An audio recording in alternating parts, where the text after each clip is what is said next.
warahmatullahi wabarakatuh, sahabat semuanya. Saat ini saya ada di Pasir Kuda, Kampung Pasir Gudang, RT 1 RW 7. Dan saat ini saya ingin melihat situasi rehabilitasi orang-orang agak ODGJ.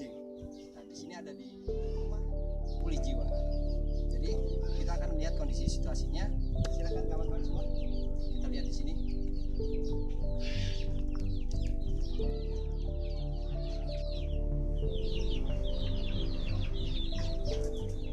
Kembali lagi ya, di sini sekarang saya akan menemui ketua yayasan rumah pulih jiwa.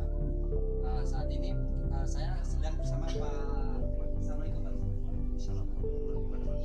Sehat Pak? Ya, alhamdulillah. Pak, saya ingin menanyakan kondisi di sini seperti apa? Sebaiknya kita ke dalam saja biar saya perlihatkan semuanya harus diketahui dengan jelas. Ya, Bro. Di sini ada ruangan apa Pak? Ini adalah ruangan laki-laki.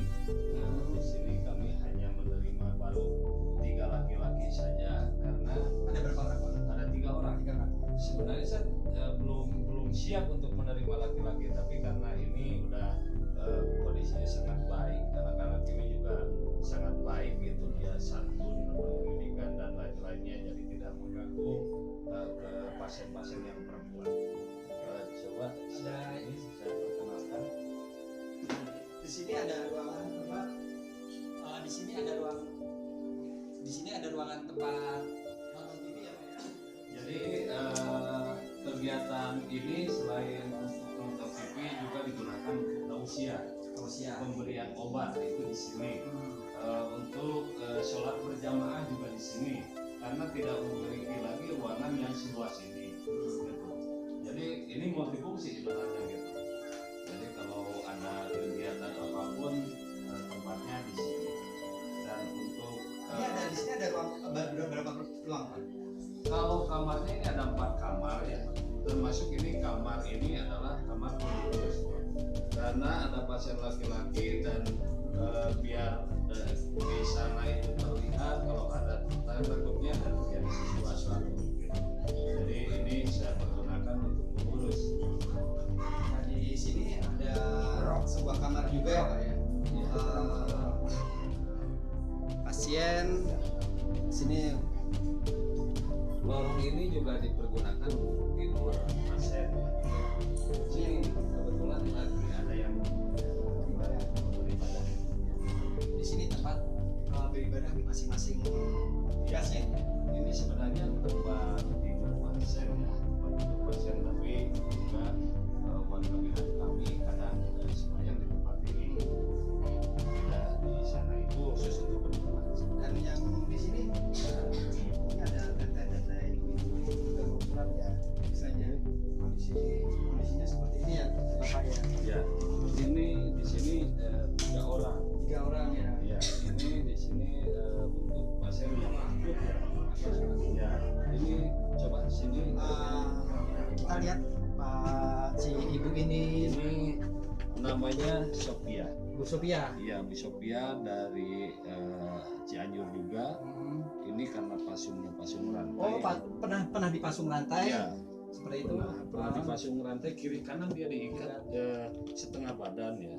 Jadi Isop ini kalau sudah berdiri dia Sakit? Enggak, maksudnya kalau udah berdiri dia bisa 12 jam dia nggak gerak-gerak seperti patung. Maka ini saya namain si patung. Itu biar apa? Biar dia menolak sebutan tersebut dan dia mau berubah gitu.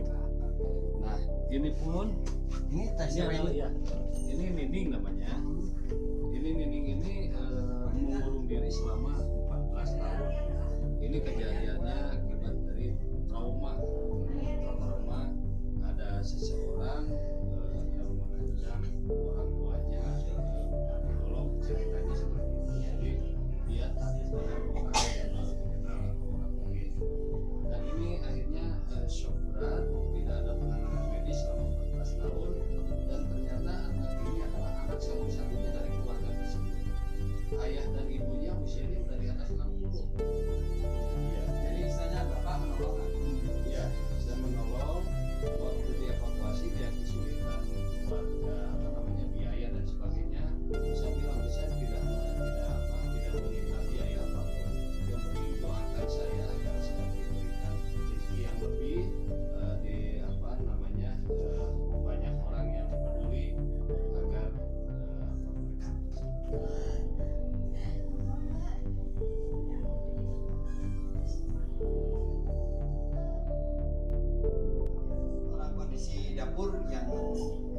alhamdulillah bersih loh. Ini termasuk bersih dan tertata. Alhamdulillah juga makanan-makanannya juga bergizi. Ada tempe, ada ini.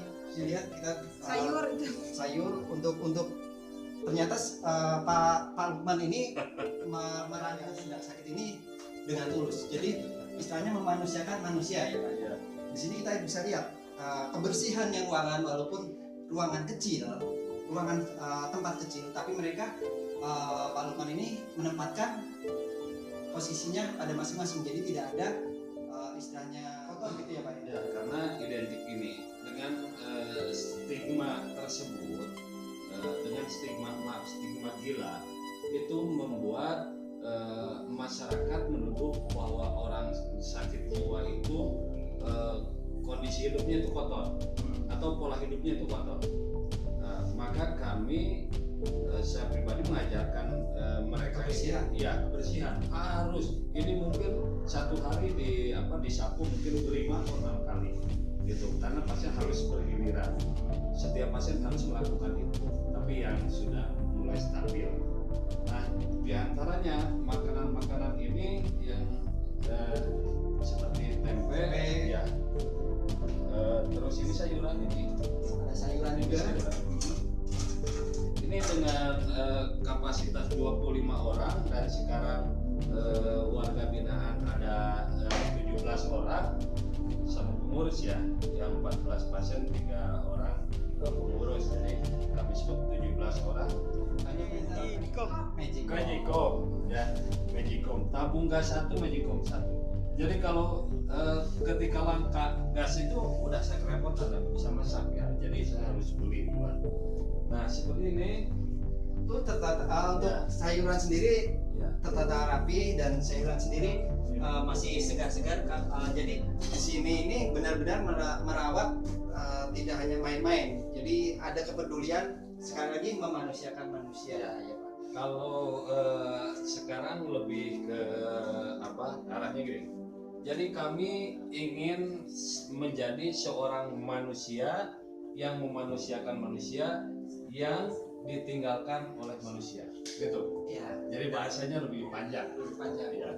Jadi kami ingin menjadi manusia yang memanusiakan manusia yang ditinggalkan manusia. Bu, Ibu di sini sebagai apa Bu? Saya sebagai membantu memasak untuk anak-anak Dari mana Bu?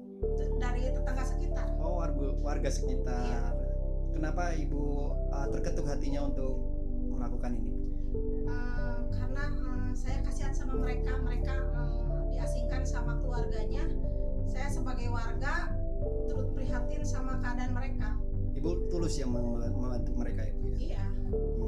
Bu, ini ada warga binaan Ibu ya? Iya.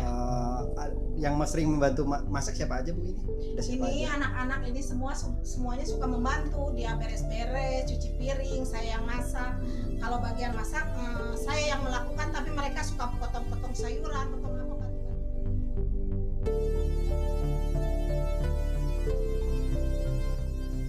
Oke, lanjut. Assalamualaikum. Waalaikumsalam. Dengan siapa ini? Jaya Dirja. Kang Jaya Dirja. Kang Jaya Dirja. Kang Jaya Dirja ini termasuk pasien di sini ya? Termasuk pasien saya di sini. Kang Jaya udah berapa lama di sini? Sebenarnya saya dari dulu kan ini di Cijagang, terus pindah ke Cibiu, pindah lagi ke sini. Terus di sini saya termasuk pasien baru karena udah ratusan pasien yang disembuhkan oleh Abah. Dulu home care kan Abah jadi datang ke rumah-rumah gitu ya untuk pengobatan orang-orang yang kurang sehat, mempunyai masalah jiwa. Iya, iya. Ratusan orang yang sudah disembuhkan. Ya. Dan istilahnya Akang ini merasa terbantu adanya Abah ya? Ya, saya sangat suka sekali. Ya. Nah, Akang sendiri udah merasakan kesembuhan, kepulihan itu dari Abah sendiri, dari jiwa yang diajarkan Abah untuk memulihkan hati Akang ya? Ya. Apa harapan Akang untuk hati ini, yayasan ini? Harapan saya yaitu mungkin panti ini berubah menjadi panti yang lebih besar lagi ya, Agar siapa bisa agar Abah bisa menyembuhkan. menemukan fasilitasnya lebih bawah, itulah keinginan doa dan keinginan Dan Akang siapa? Jaya Dirja. Oke, makasih Akang ya. Ya. Oh iya kan, sebelumnya Akang ini pendidikan S1 ya? S1 sarjana pendidikan. ada katanya ada lagi pasien perempuan yang udah ada sedikit pulih ya. Ini memang sudah sangat pulih, tapi belum kami izinkan pulang karena kehadiran beliau juga dibutuhkan oleh yayasan yang untuk membantu saudaranya yang masih berjuang melawan penyakit. Nah ini sangat membantu juga di dapur sebagai masa Ciwi. Nah, tadi saya juga sempat mewawancarai Kang Jaya ya. Kang Jaya dia lulusan S1, udah pemulihan sudah ada ya.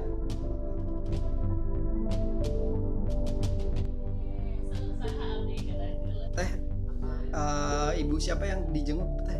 Ibu Roro. Ibu Roro. Gimana perkembangannya teh? Alhamdulillah dulunya dia itu sering di jalan, pucal. Sekarang alhamdulillah perkembangannya jauh pesat. Jauh pesat. Ya, terus sama anak sekarang mah udah tahu ini anak Roro, ini anak Roro. Oh, ini teteh siapanya? Ini adiknya. Adiknya.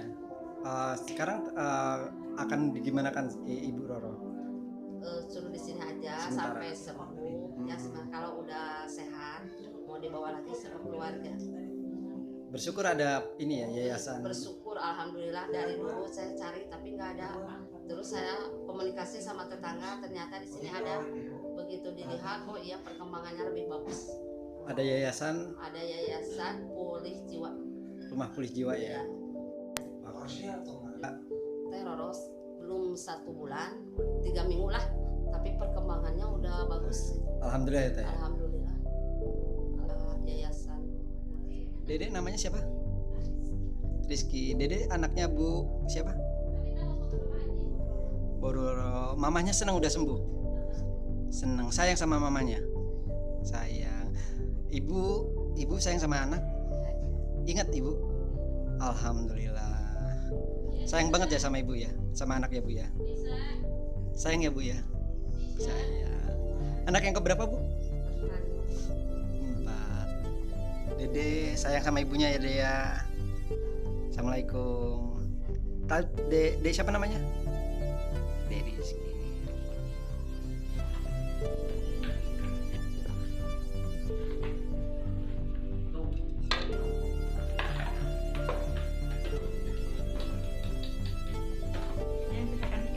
Enak masakannya. Iya.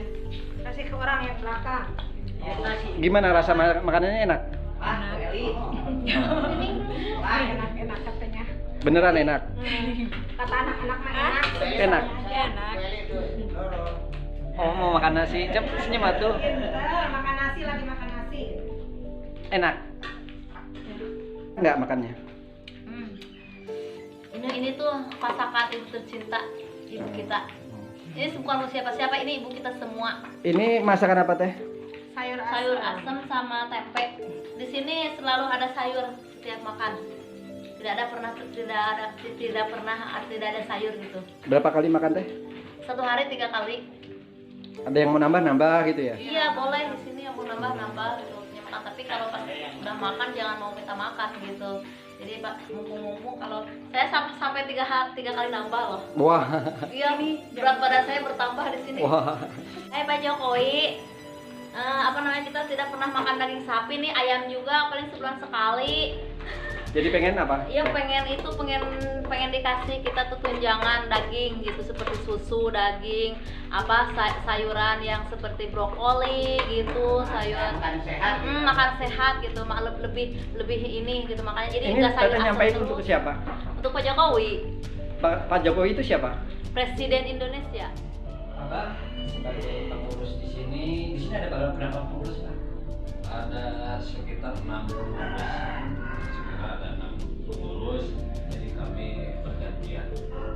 Yang stay di panti itu 4 orang saja. Dibantu oleh warga. Tadi Ibu Titin. Warga yang peduli ke sini. Warga yang peduli. Ibu Titin sama suaminya itu ikut membantu kami. Untuk harapan ke depan Abah sendiri, pemerintah itu ingin seperti apa? Untuk pemerintah Harapannya tentu banyak ya, karena ini adalah tanggung jawab pemerintah, seutuhnya tanggung jawab pemerintah, karena sudah diatur juga dengan undang-undang, adanya undang-undang itu kan untuk biar kehidupan mereka atau hak mereka itu sama dengan hak-hak kita gitu. Ya harus itu, karena gini, mungkin kebanyakan daripada kasus mereka menjadi depresi ya, terus sampai terganggu jiwanya, ini mungkin karena kurangnya kesejahteraan sosial dari pemerintah. Mereka akhirnya sulit untuk mendapatkan kerja. Sesudah sulit untuk mendapatkan kerja, akhirnya penghasilan tidak ada dan akhirnya bisa menjadi keluarganya cerai-berai. Akhirnya karena masih adanya rasa cinta misalkan gitu, akhirnya salah satu harus menjadi korban, menjadi depresi dan terganggu jiwanya. Ada juga yang sulit untuk mencari lapangan kerja. Nah itu juga sebenarnya kan pemerintah yang harus bertanggung jawab, karena tak satupun mereka ini bercita-cita untuk menjadi seorang penyandang disabilitas mental, atau orang ini tidak satupun